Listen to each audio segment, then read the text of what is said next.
La Bible, du début jusqu'à la fin, dit très clairement que les temps finiront un jour.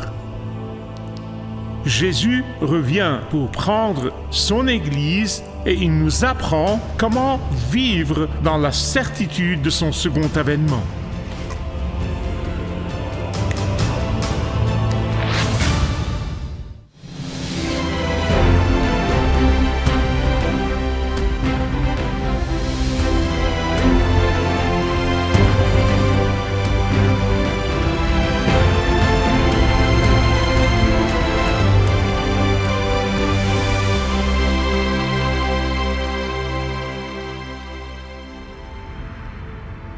Personne ne peut nier l'universalité de la douleur et de la souffrance. Personne. Nous en faisons tous l'expérience. Nous en faisons tous l'expérience. Même les croyants dans le Seigneur Jésus-Christ, ceux qui sont rachetés par son sang précieux, souffrent. Pourquoi? Parce que nous vivons toujours dans ce monde pécheur et déchu.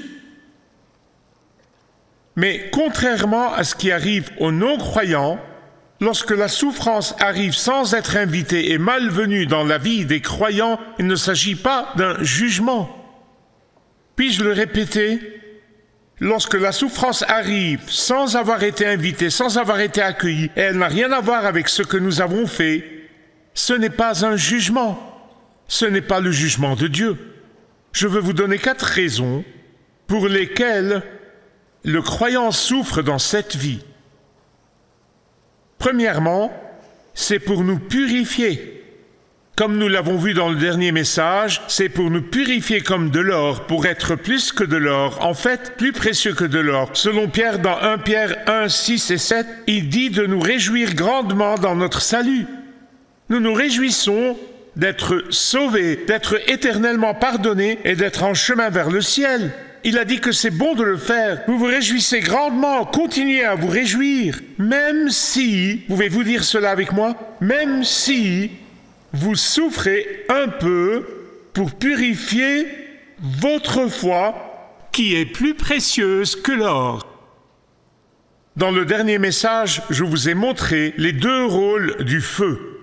Le feu du jugement dans Luc 12. Et le feu brûle tout ce qui est combustible, mais il purifie l'or.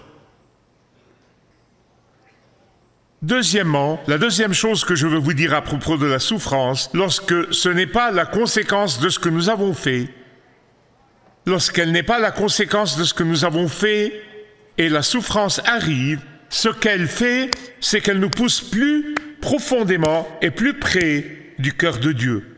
2 Corinthiens chapitre 1, versets 8 et 9, Paul parle de ses souffrances. Il a tellement souffert, mais à un moment de sa vie, il dit, dans 2 Corinthiens 1, 8, il dit « Nous avons été accablés à l'extrême ». Il continue à dire « au-delà de nos forces ». Pensez-y.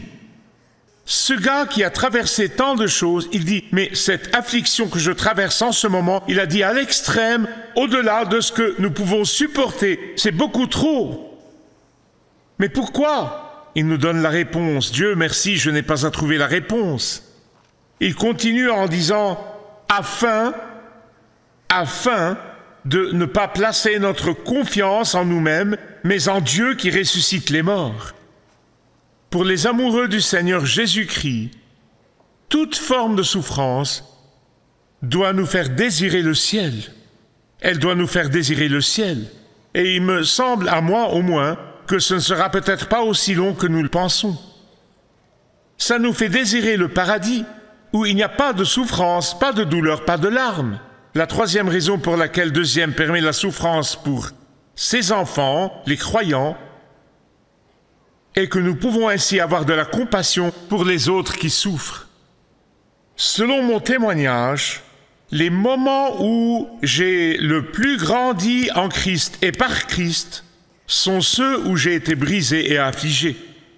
Ce sont les moments où j'étais dans la vallée et non au sommet de la montagne. Dieu permet cela afin de nous rapprocher de lui. 4e, lorsque l'affliction survient, dans la vie d'un croyant, c'est une préparation pour porter plus de fruits, plus de fruits, plus de fruits. C'est pour rendre notre témoignage plus efficace. Ne gaspillez donc pas votre affliction, ne gaspillez pas votre souffrance, ne gaspillez pas votre douleur. Laissez-la polir votre témoignage. Laissez-la aiguiser votre témoignage. Je pense que vous le savez, mais c'est bon de se rappeler que pour les non-croyants au Seigneur Jésus-Christ, cette vie est aussi bonne qu'elle le sera. Mais pour nous qui connaissons et aimons le Seigneur Jésus, cette vie est aussi mauvaise qu'elle puisse l'être. Puis-je avoir un amen? Parce que nous avons un ciel que nous attendons avec impatience. Une dernière chose avant d'en venir à mon texte. Ces chères personnes qui l'écoutent et l'entendent, certains rabbins leur ont toujours enseigné que toutes les calamités, toutes les souffrances, toutes les afflictions, toutes les catastrophes sont le résultat du péché. Et donc, dès qu'ils voient quelqu'un d'affligé, oh, il a dû faire quelque chose de mal, ou elle a dû faire quelque chose de mal. Et notre Seigneur Jésus-Christ essaye de les corriger ici. En fait, vous le voyez clairement chez les amis de Job, les soi-disant consolateurs. Vous savez de quoi je parle? Ils disent « J'examine ma vie et Dieu a permis cela pour son propre but. » Non, non, non, non, non. Vous avez dû faire quelque chose de mal. Vous avez fait quelque chose de mal. Et ces soi-disant consolateurs sont des consolateurs misérables. Mais c'est ce que leur ont enseigné certains rabbins au fil des ans, et notre Seigneur Jésus-Christ essaye de corriger tout cela. Dans le chapitre 9 de Jean, un homme né aveugle, pensez-y. Vous savez ce que les disciples ont demandé? Qui a péché? A-t-il péché? Ou a-t-il péché dans le ventre de sa mère? A-t-il péché ou ses parents ont-ils péché? Quelqu'un a péché, c'est pour cela qu'il est aveugle. Vous voyez, c'est un faux système de croyance, c'est la fausseté que certains de ces rabbins enseignaient. Et notre Seigneur Jésus-Christ essayait de mettre les choses au clair et d'expliquer la parole de Dieu comme il le faut. Et Jésus leur dit, écoutez, les calamités ne signifient pas toujours ou tout le temps que c'est une punition pour les méchants. Ou que ceux qui meurent ne sont pas plus pécheurs que ceux qui survivent. Dans Luc chapitre 13, Jésus explique très clairement que nous vivons tous en sursis. Nous tous. Et la raison pour laquelle Dieu retient le jugement total est qu'il est miséricordieux. Il nous donne plus de temps pour nous repentir et il est patient. La patience de Dieu ne doit jamais être interprétée à tort comme une tolérance à l'égard du péché. La patience de Dieu ne doit jamais être considérée comme acquise. La patience de Dieu ne doit jamais être considérée comme une acceptance du péché par Dieu. La patience de Dieu est due au fait qu'il veuille toujours que les gens reconnaissent leur entêtement et leur péché et qu'ils se repentent. Et c'est ce que nous allons voir dans le texte d'aujourd'hui. Ouvrez avec moi, s'il vous plaît, à Luc 13. Les mots du verset 1 sont très importants car il est écrit, à ce moment-là, c'est la suite du chapitre 12. Il parle à ces gens et nous l'avons déjà vu. Lorsqu'ils ont entendu Jésus parler du feu, du jugement et du fait que ce feu du jugement s'abattrait sur les Juifs comme sur les gentils, c'est-à-dire les nations, parce qu'ils pensaient, oh, c'est pour les nations, nous sommes le peuple élu, rien ne peut nous arriver, peu importe la façon dont nous vivons, Dieu nous protégera. Une fois qu'ils ont entendu cela, ça les a vraiment mis en colère. Ça a mis en colère leur nature moralisatrice et pompeuse qui considère Dieu comme allant de soi et considère la grâce de Dieu comme allant de soi. Ils ont donc interrogé Jésus sur les catastrophes actuelles. Ce sont évidemment des gros titres du journal de Jérusalem. Et ils ont montré à Jésus les gros titres des journaux sur les deux événements qui se produisaient à ce moment-là. Le premier incident a eu lieu lorsque Ponce Pilate, ce gouverneur romain, ce lâche meurtrier, a ordonné le massacre d'un groupe de manifestants galiléens qui protestaient contre l'occupation romaine. Ce massacre et cette tragédie étaient d'une telle ampleur. L'autre tragédie a eu lieu lorsque 18 personnes se tenaient sous la tour de Siloé, qui se trouve juste à l'extérieur du côté sud-ouest de la muraille de Jérusalem. Et cette tour s'est soudainement effondrée, et ces 18 personnes qui se tenaient sous la tour ont tous été tuées. L'une des catastrophes était d'origine humaine, l'autre était d'origine naturelle, mais compte tenu de leur système de croyances défectueux, ils ont immédiatement tiré des conclusions erronées. Et voici le pire, ils voulaient que Jésus soit d'accord avec eux. Mais loin d'être d'accord avec eux, Jésus les remet sur le droit chemin et leur indique 2 points très importants. Ne les manquez pas, ne les manquez pas. Il y a 2 points très importants qu'il leur montre. D'abord, premièrement, au premier point, ce qui compte vraiment, c'est la repentance. La repentance, et je vais l'expliquer dans une minute. Deuxièmement, la patience de Dieu. Écoutez-moi, la patience de Dieu envers le pécheur non repentant a un temps limité. Elle a une date d'expiration. Je vais l'expliquer à nouveau dans une minute. Tout d'abord, il dit dans le verset 2, « Pensez-vous que ces Galiléens étaient de pires pécheurs que les autres parce qu'ils ont souffert de cette manière ?» Traduction, « Ne soyez pas hautains, ne soyez pas moralisateurs, ne vous tapez pas dans le dos en disant « Oh, je suis bon, je suis meilleur qu'eux ». Écoutez-moi, je crois vraiment que la réponse de Jésus les a tous surpris, y compris les disciples. Le mot « non » est ici en position d'emphase. Je vous le dis, non. C'est la position emphatique. Le point de vue de notre Seigneur est le suivant.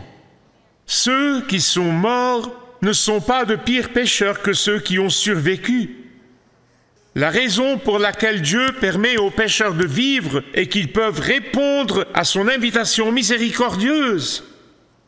Bien-aimé, Dieu est gracieux, Dieu est miséricordieux, Dieu est patient, parce qu'il désire ardemment qu'ils se repentent. C'est le désir de son cœur. Je vous le dis, non! Si vous ne vous repentez pas, vous périrez vous aussi. En d'autres termes, prenez ces calamités comme des avertissements aimants de Dieu. Prenez ces tragédies comme la sonnette d'alarme gracieuse de Dieu qui sonne pour vous réveiller de votre stupeur. Toutes les tragédies, bien-aimés, écoutez-moi, toutes les tragédies doivent être considérées comme un avertissement pour chacun de se tourner vers le Seigneur et d'échapper au jugement qui s'abat sur le monde. Il les implore et leur dit, pour votre bien,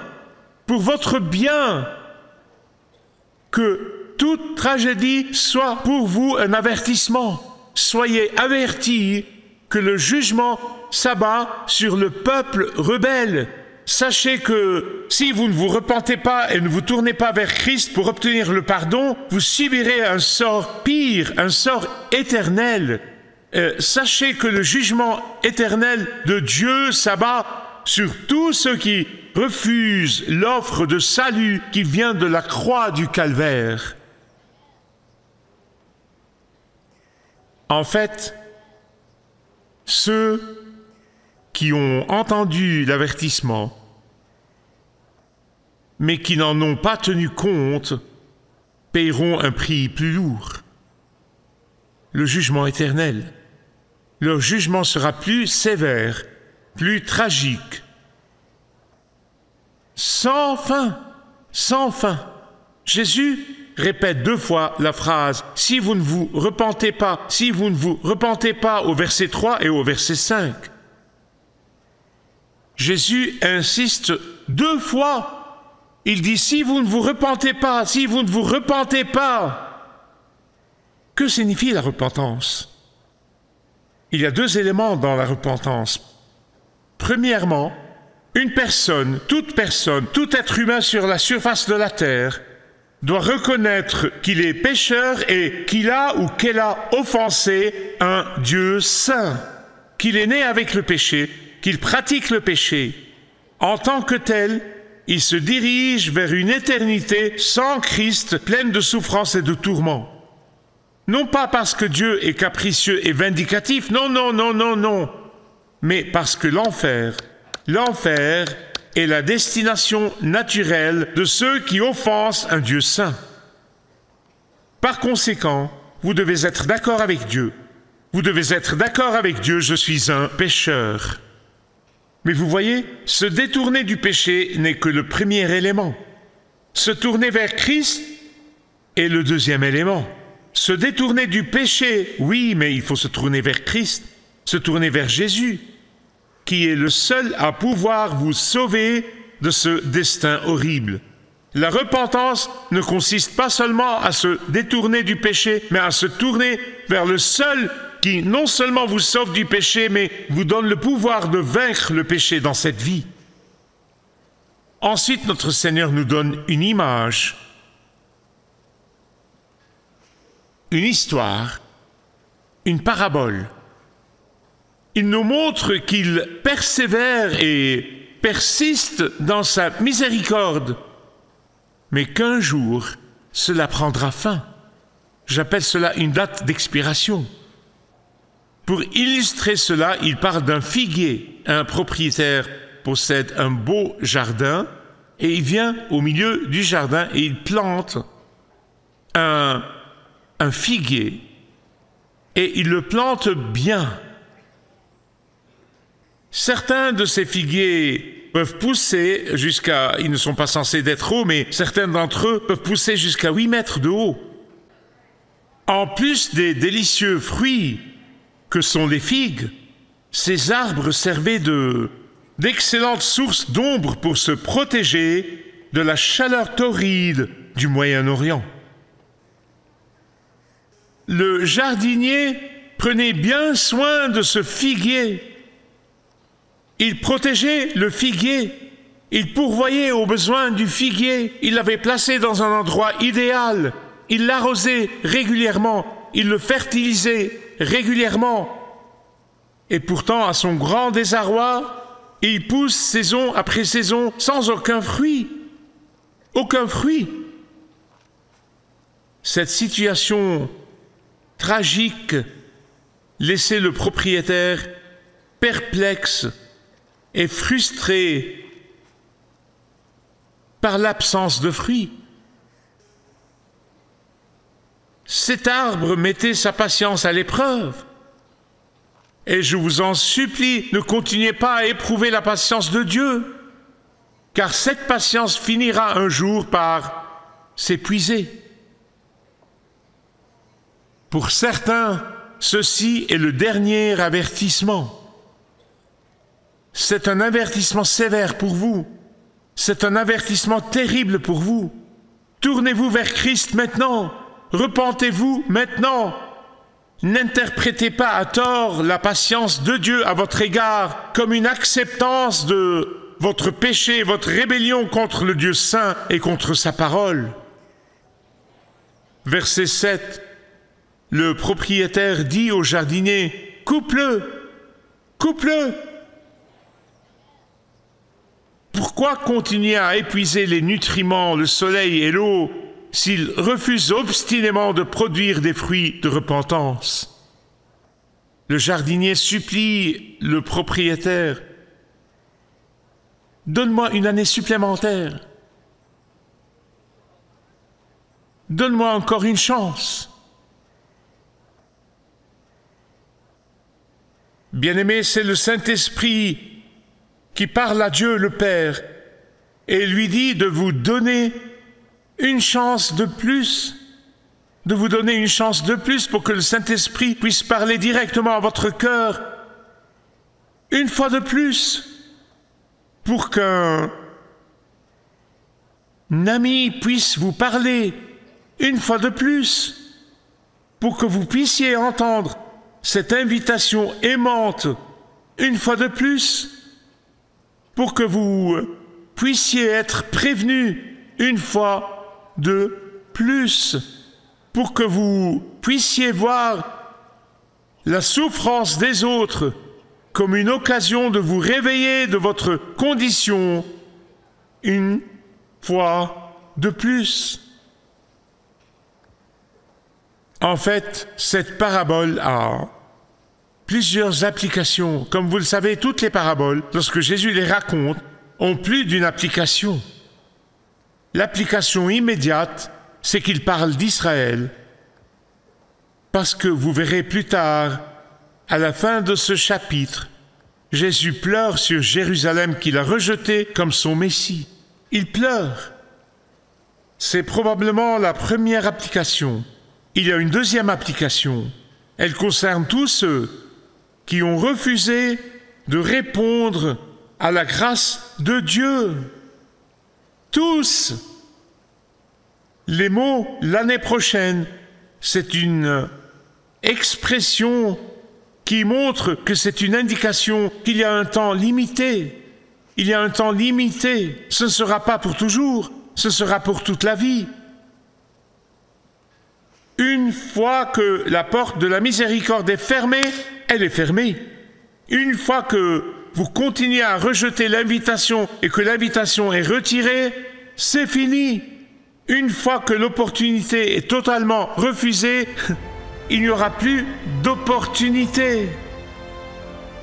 La hache tombera sur l'âme qui ne répond pas. Ceci est un défi pour vous. Commencez à produire le fruit de la repentance maintenant.